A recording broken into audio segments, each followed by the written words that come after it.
Yes. Hello. Welcome everyone to the Gender Justice Caucus. My name is Paris Hatcher. My pronouns are she, her, and hers. And I'm the director of Black Feminist Future, an organization that amplifies the power of Black feminist organizers, organizations, and movements. Welcome to the Gender Justice Caucus. The purpose of this caucus is to have an intentional space around the imperative of gender justice in our demands, our movements, and in our lives. Our caucus will not be about prescribed gender justice policies, but more about an opening around the necessary lessons, recommendations, and mandates on our activism, our campaigns, our organizations to be more holistic, intersectional, and actually win in our work. Called women's rights, feminisms, or gender justice, these movements are about the rights, autonomy, and liberation of our genders and our bodies, with a specific focus on women, girls, femmes, and queer and trans people, with our focus to dismantle patriarchy, a system of power and privilege that, that privileges men and boys and masculinity. I'm so thrilled today to be joined by two feminist phenoms, Barbara Smith and Rinku Sen, feminist organizers, thinkers, writers who have decades, beaucoup of thinking and organizing and doing around gender, feminisms, and social movements for decades. So it's a blessing to have them leading this caucus space. I want to just give a little rundown of what you can expect in our time together. I just did a bit of a grounding. Barbara and Rinku will do brief introductions of themselves. And then Barbara will give some context for 5 minutes, and Rinku will do some context for 5 minutes. And hopefully, we will have juicy questions from caucus participants that will have us engage in a Q&A. So I'll pass it over to you, Barbara Smith, to give a brief intro of yourself. And again, welcome. Thank you so much, Paris. My name is Barbara Smith. I'm speaking to you from Albany, New York, one of your 50 state capitals, so I'll let you sit with that. My pronouns are she, her, and hers. And I'm really excited to be with everyone today. And I think right now you're looking at one of my books, which is about 40 years of organizing. I'll turn it over to you, Rinku. Thank you so much, Barbara. It is really a joy and an honor to be with all of you this weekend and today. Paris, I just want to say it makes my heart so happy to be led by you and Barbara, to be in the same space, political space and virtual space with you. My name is Rinku Sen. I am coming to you from Texas.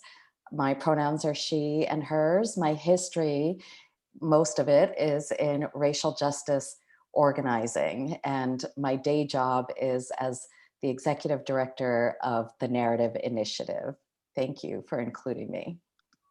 Thank you so much. And then Barbara, I'm going to pass it back to you to give us some good context setting around gender justice, around the imperative of now. So take us away. All righty then. And I'm very happy to be with everyone, but particularly also with Rinku because we go back a few decades, although not the same exact decades, given that I was born way back in the 20th century. So I'm going to read to you a couple of sentences from the Combahee River Collective Statement, which is a statement of Black feminism that I actually co-authored with my sister, Beverly Smith and Demita Frazier. And it was written in 1977. And so this is what we said about what we thought about women's issues and feminism.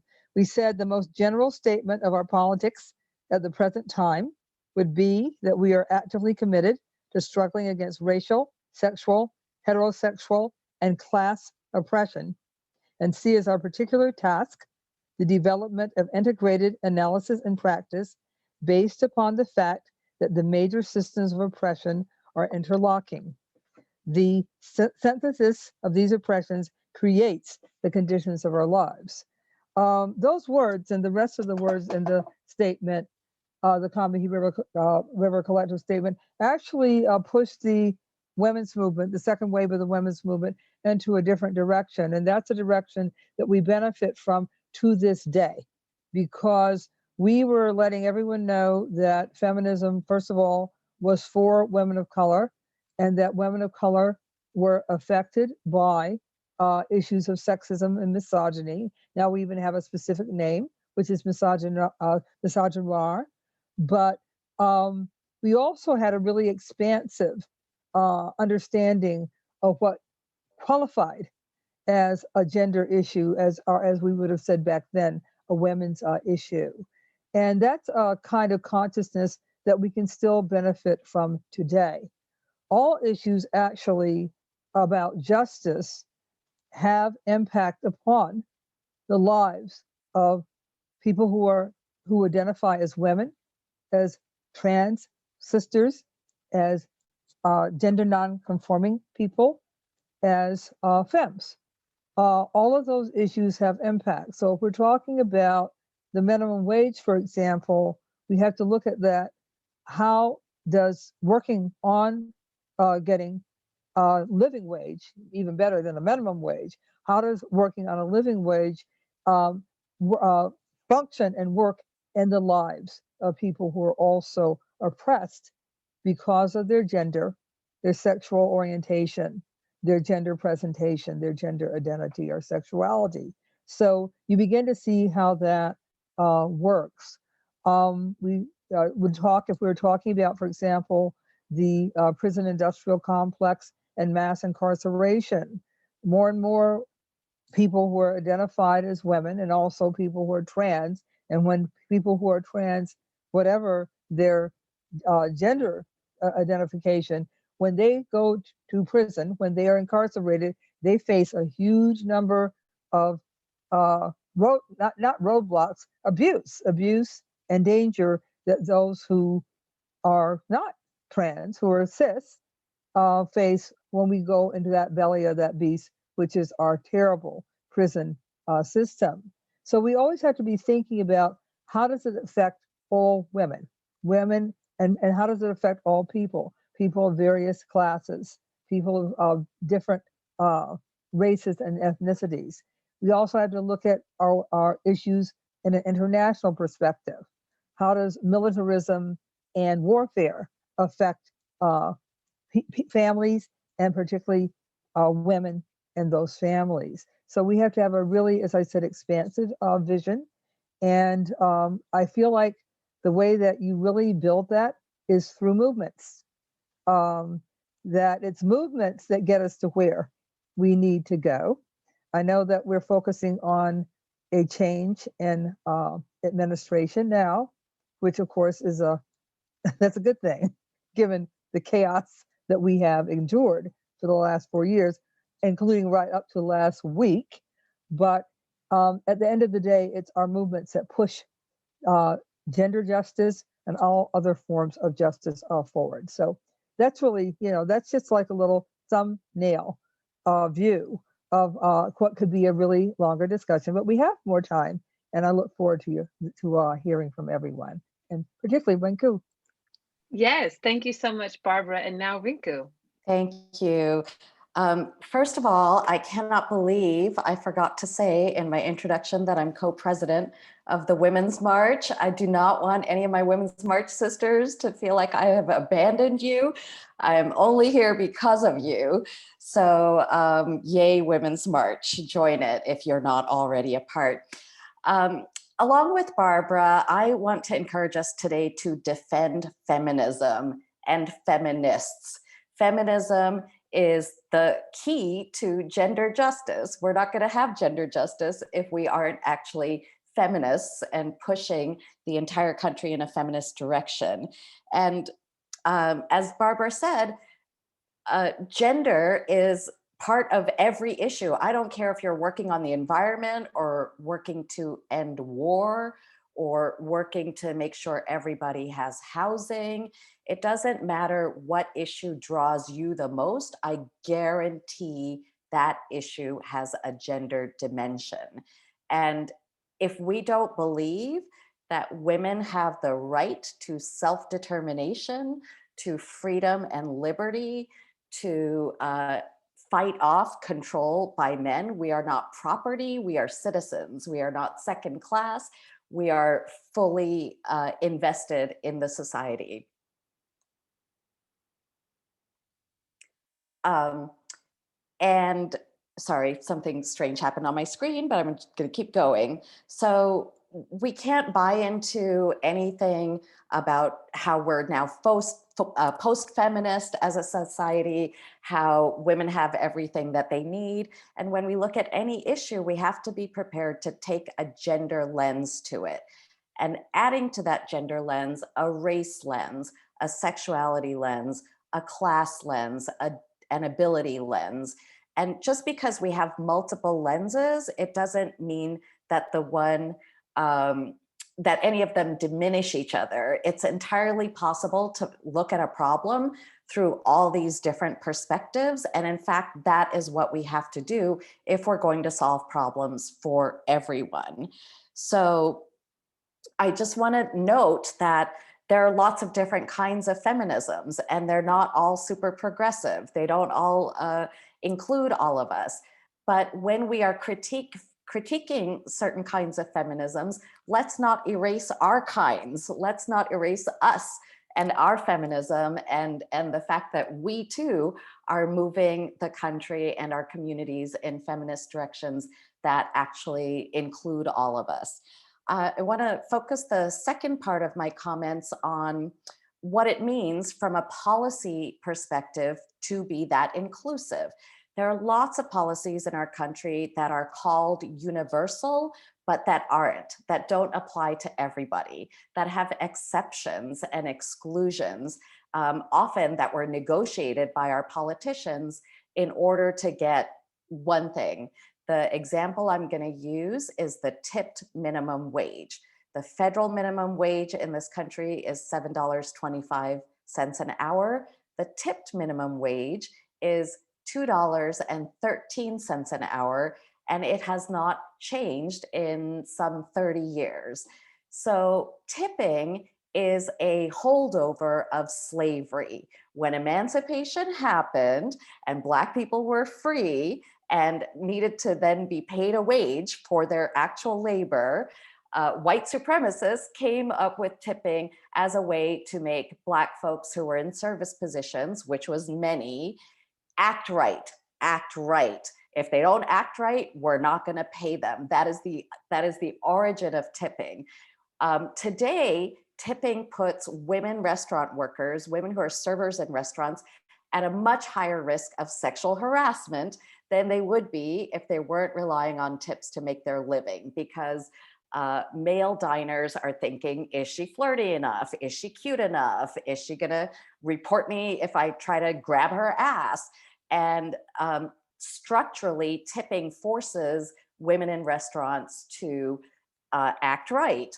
And that includes white women, Black women, Asian women, Latina women, Native women, Arab women, Jewish women. If you are a woman working in a restaurant, tipping is working against you. So we can support the One Fair Wage campaign. And in looking at any policy that claims it's going to be universal, we need to read the fine print and make sure that particular groups of people are not excluded. The term for that as a policy screen is targeted universalism. We have universal goals, everybody gets a fair wage, and targeted policies like getting rid of the tipped minimum wage to make sure everybody is getting a fair wage. So with our gender lens and all of our other lenses, we can advance feminism in a way that makes life better for absolutely everyone. Thank you so much, Rinku, for that. And shout out to the tip workers. I was a server several times in my life. And a level of sexual harassment, as you talked, absolutely out of control, and the 213 an hour. And mostly the women that I worked with were caretakers, parents who needed the easy money, right? Oftentimes undocumented, oftentimes just released from prison. Just so there's a lot of context and layers. So thank you so much for talking about the specifics around when we talk about workers broadly. When we don't talk about the specifics or the target around what things look like in reality, people like servers just fall through the cracks, right? And so thank you so much for that. I also want to give a shout out to the almost 600 people we have in our caucus. So shout out to you for being here with us. And we want to hear your questions. And so I believe there's a form or a way that you can submit your questions. So we would love to have questions to engage both Barbara and Rinku with. And I want to just do a brief summation around what you both spoke about, and then also, throw a question while I'm waiting for some questions in our space. So I think I'm really struck with what you offered, Barbara, around how do we build this, like, how do we like work together? We do it through building movements. And I would love for, just that's so true. And I'd love to know more about your best lessons and practices around how do we build strong movements. And I love so much, Rinku, when you said defend feminists and defend feminisms. It is a lonely road out there at times, right? And at the same time, when feminisms can become popularized, like when Beyonce was like feminist, people were kind of like, whoa, what does that mean? And it also, I love Beyonce, and we do not share the same type of feminisms. We don't. And that's okay. I'm like a Black, queer, radical feminist, and she's a liberal feminist at best. So I think that's really important, that though we may care about women's rights, it looks different in application. And it actually, it's not just an identity, it's an ideology. It's a way that we think about the world. And then also, I love this idea that though we may have multiple ways to there's multiple ways to look at an issue, that when we actually think about the multitudes of ways, it actually creates vibrancy. It doesn't take away, right? So it's like a rainbow comes together. It's beautiful. So we should think of it as that, not, oh my gosh, now we have to use like a sexuality lens and a disability lens. I just don't know how. Yes, you do. And our work will become more vibrant and more powerful. So let me check before I ask a question. Let me check and see if we've got anything populating here. Well, we don't yet, but that's okay. I want to ask both you, Rinku and Barbara, what do you think your best lessons are, best ideas around how do you build movements? If we need movements to really to propel us as gender justice activists, as feminists, what are some of the best lessons in doing that? I can go first, if that's helpful. So one big lesson in building movement is that it builds through people actually doing things together. Movement means there's collective activity, that it's not just one person. In the United States, we're very, very fond of the individual hero story, the superhero story.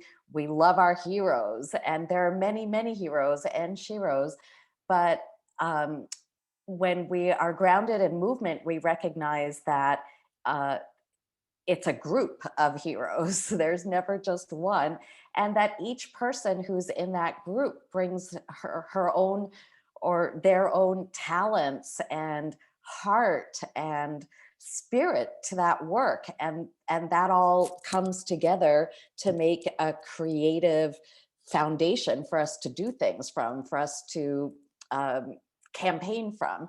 And the second thing I want to say is that campaigns are very important. And by that, I don't mean just electoral campaigns to get a particular person, a candidate elected.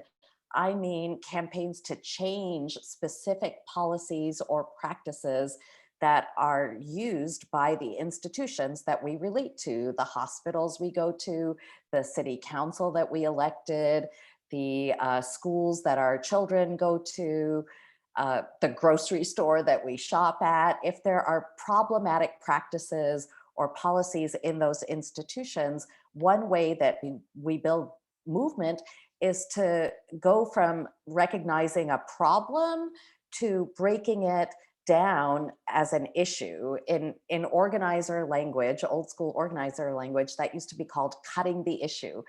We can't organize around problems. They're not very inspiring. They kind of depress us. They look too huge. So you break down the problem and try to figure out what actions are happening in the institution that we need to stop or change, or what new actions do we need the institution to take. And those actions, either the ones you want to stop or the ones you want to have started, those constitute demands. And then we get together and we fight for those demands. Fighting together is what builds trust between us and what builds victories for us to celebrate. And the last thing I'll say here is it's really important to celebrate every single victory. I don't care what it is. We got a meeting with the mayor. It's a victory. You celebrate it. We got a new piece of practice that is going to be tried out temporarily. I don't care if it's not permanent yet. You celebrate it. You demanded it. You won it. And all of you who participated in that deserve to have a party about it, even while you look to what the next demand is that you're going to make. Thank you, Rinku. How about you, Barbara? How do we build movements? That Or your of course, best lessons around that. must, Yes, best lessons. Sorry. that must be the $1 million question, but I love hearing the things that Rinku suggested because they reflect some of the things that I would share. Rinku talked about being strategic. She also talked about working collectively and talked about celebrating our wins, no matter how small or insignificant they might seem.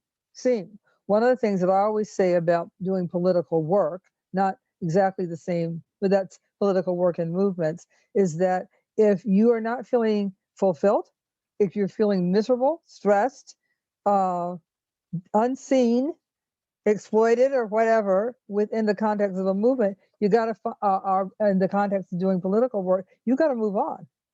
You can't sustain over a lifetime being committed to struggle if it makes you miserable. It just doesn't work. And people ask me, because I've been politically active literally since I was a teenager, when I got involved in the civil rights movement, although in a northern city in Cleveland, Ohio. But we had there were civil rights movements and organizations in the North, and I got involved, as I said, as a teenager. And the reason I've been able to stick in is because I was always kind of checking in with, like, is this fun anymore? Is this interesting anymore? What's fun for me is always being able to change things into a different direction that people in power did not wish to have happen. That works for me. It absolutely works for me. And I think that some of you, or probably all of you, most of you know what I'm getting at. So it's like, I don't really understand how you live under systems of oppression and not want to do something about that. But it takes courage, takes sacrifice. One of the other things that I'm thinking about a lot recently is the issue of humility and who gets to be like a head honcho or an adored person or whatever within a movement context. And I really feel that humility is so important. And humility is connected to collective work, working in groups, moving with others. If you don't have that, then you don't think you need to listen to anybody or be with other people, and etc. One of the values of feminism was that everybody was equal as far as what they had to offer and share in in our collective work and struggle. I'm not saying it was perfect. I'm not saying that there were not differentials of power, influence, and control. That's not what I'm saying at all, because after all, we were only human.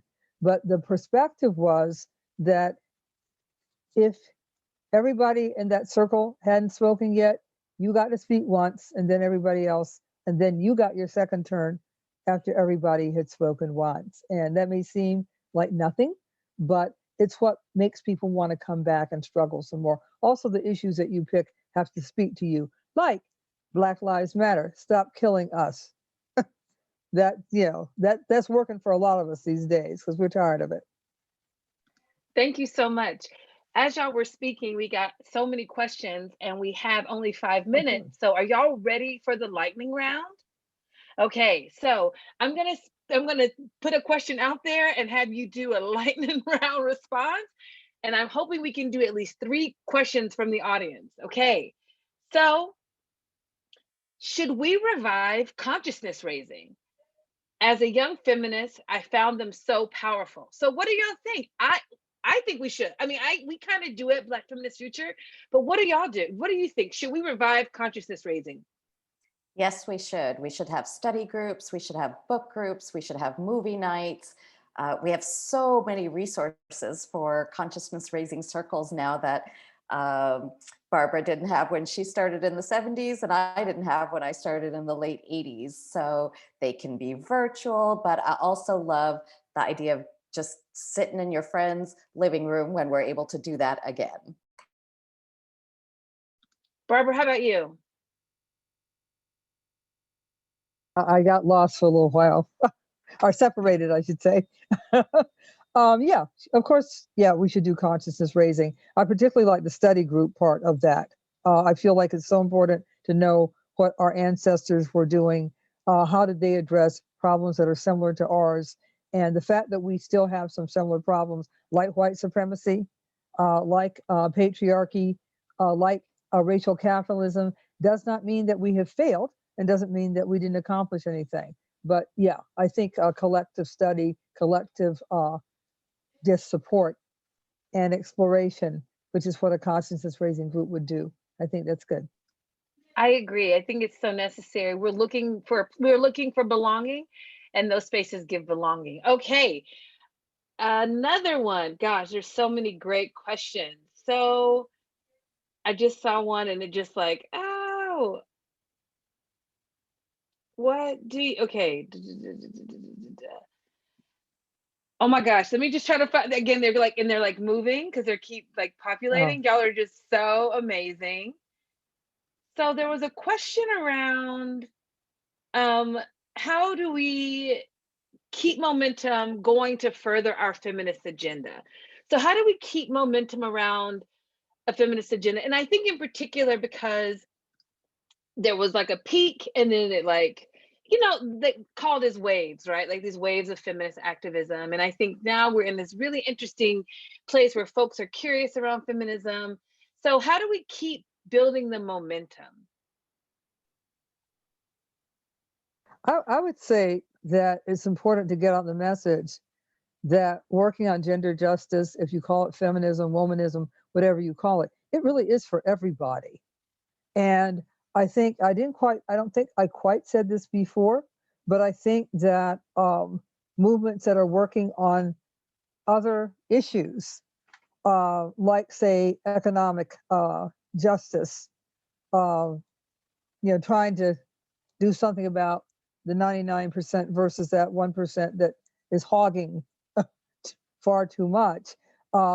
It's important to think about how does gender and how does race figure into whatever the topic. How, if you're working on the environment, how are women of color affected by environmental destruction differently than say middle or upper class, white person. So yeah, I think it's really important to do that. Rinku, how about you? Pick the next fight. That's how you gain momentum and keep momentum. You've won something, pick the next fight. That's right. And now that our 45 is moved, we've got to get a net. What is our target? There's so much to fight for. So in 1 minute left, I'd love to hear both of you. People ask for recommendations, books, movies to watch. to learn more, right? Because there is this incredible opening. So do you have any resources, books, even your own, around how you want folks to understand gender justice or feminism, or even anything that's giving you joy? What I love what you said, Barbara. Like, I'm in this work because yes, it's hard, it's life changing, it's liberating, whatever. But I also love my people and it's fun. So, is there anything also that is bringing you joy? And go. I'm happy to go first. I am a total television addict, and there's so much on TV to watch that's really great.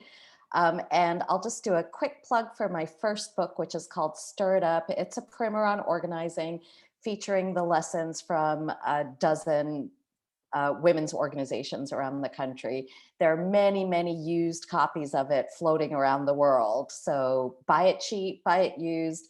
And do the activities in it. It will help you do your organizing using the best tools of the 20th century, at least, because that's what it reflects. I have it and it's great. And Barbara, how about you? People know I mail books to people. I buy stacks of a copy of a particular title, which is my copy. That is like my book of the moment. So two, one is called SNCC, The New Abolitionist by Howard Zinn. These are not so-called women's, feminist books, but it's about SNCC, the Student Nonviolent Coordinating Committee. If you really want a deep dive into what organizing was like in the post-Confederate, not really post-South of the mid-20th century, this is your book, SNCC, The New Abolitionist by Howard Zinn. And then the book I'm reading now is called Remaking Radicalism. And the thing that I love about this book is that although, and the dates are 1970, I think, 3 through 2001, a time when people think that nothing was happening politically. The book is 500 pages long, and it's primary documents, things from newspapers, flyers that people did, etc. The thing that's beautiful about this book is that everything is from a feminist gender sexuality perspective. So you have something about Central American solidarity, but it's framed in such a way that you understand how issues of gender and sexuality and gender identity come in.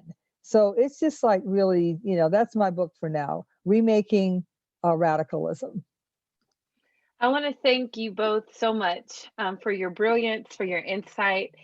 And it would be ridiculous for me not to plug one of the most foundational feminist texts, the Combahee River Collective Statement. My goodness, it is everything. It is like the blueprint. So if you're trying to figure out, like, it's lessons for now, it's for the past.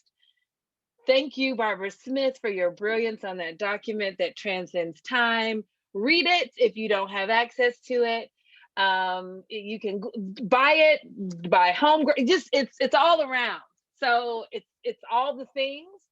And thank you so much for all of you who joined us in the Gender Justice Caucus. May our movements be more feminist, more powerful. May we win. And y'all have a great time.